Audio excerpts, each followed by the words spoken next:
I'm John Bachman. Right now we're talking to Congressman Benishek of Michigan. He's calling from Grand Rapids. He represents Michigan's 1st congressional district. And right now he's in a tight race with Democrat Gary McDonald. Sir, it's great talking to you. Hey, great to be on the line with you, John. Thanks for having me. Well, first, let's talk about this jobs report from the month of August. The unemployment rate supposedly fell to 8.1%, but just 96,000 jobs were added. Also, it looks like about 7,500 jobs were lost in the automotive industry, which I know is very important in your state. Is President Obama making a mistake, as we saw last night, especially in places like Michigan, when he touts the success of the auto bailout and the auto industry?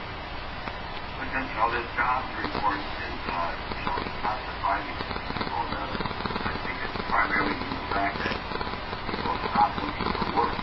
Like you mentioned, 96,000 jobs created. That's the fewest number of jobs that have been added in any month, I think, this year. I've been doing what I call a tour of the district, house calls to Dr. Dan. And I've been talking to people in small business. And, they're telling me the same thing. It's tough for them to hire because of the, overzealous regulations that come out of this administration, the uncertainty of the tax code, what's going to happen to the taxes, and, of course, healthcare costs that keep going up. The president's healthcare bill is making it difficult to hire because they don't know what their costs are going to be. The president promised us that healthcare costs would go down by $2,500 a family, and we've seen it go up by $2,900 a family. So, these things that are affecting our business people, our small business owners, making it difficult for them to hire, and that's reflected in low jobs. We should clarify for everyone you are a physician, and that's why a lot of folks call you Dr. Dan, in case folks weren't familiar with you before this interview.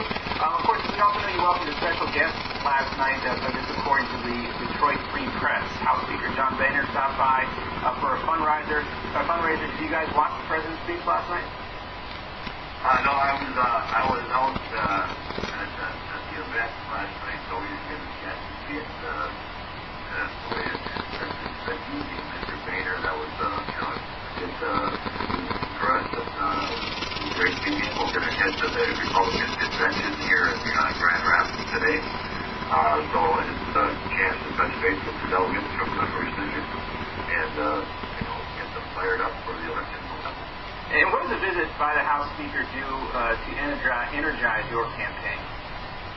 Hey, listen, the Speaker realizes how important my campaign is. I'm one of the top targets of the Democrats nationally. The target is seat is probably the seat that's most at risk in Michigan, simply because all of the national money that's being poured into my opponent and these independent groups trying to unseat me. I took a seat that was held by the Democrats for the last 18 years.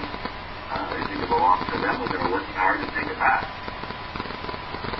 Now, let me ask you this, back to the president's speech. When we get a jobs report like this, does this simply just erase any of the warm and fuzzy feelings that some folks may have had after listening to President Obama speak last night?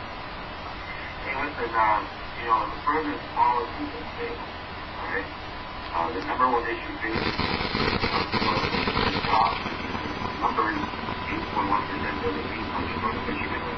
We all know that it's much higher than that, and that there are people underemployed, and it's jobs, and that's the main issue. The president keeps trying to distract us with different things he keeps bringing up, but it's the economy and jobs, and it's due to the fact that really his policy has failed. He wants to have these regulatory rulemakers take onerous rules that make people have it very difficult to start a business, to improve the size of their business, to hire new people. And that's what I've been hearing again and again as my walking across the city. And all that said, a new survey, though, of likely voters by public policy polling shows that President Obama still leads Governor Romney in Michigan 51% to 44%. This despite Romney's ties to Michigan. Now, can he make up that difference between now and November? And if so, what does he have to do to win the state of Michigan? Well, I think that Mr. Romney has a good chance to win Michigan. So it's going to be a referendum on Mr. Obama. Mr. Obama's policies fail. There's not enough jobs. The reason I ran for Congress in the first place is the fact that, I don't want our children to be able to achieve the American dream. I want them to have the same opportunities that I had growing. And I see that across the state, it's difficult for people to find jobs in Northern Michigan. Our biggest export in Northern Michigan is our children. They can't find work.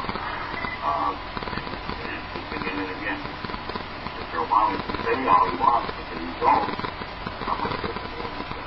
The last question for you. An Associated Press report says that there right now are no Romney ads airing in Michigan, and that includes ads from super PACs and PACs in support of Governor Romney. Do you think that he has given up on trying to win the state of Michigan?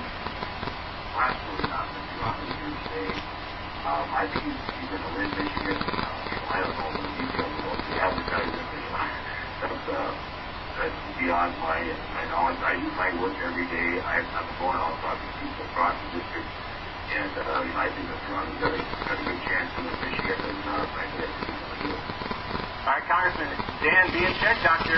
Benishek, we should say, thanks so much for joining us today. It's been great talking with you.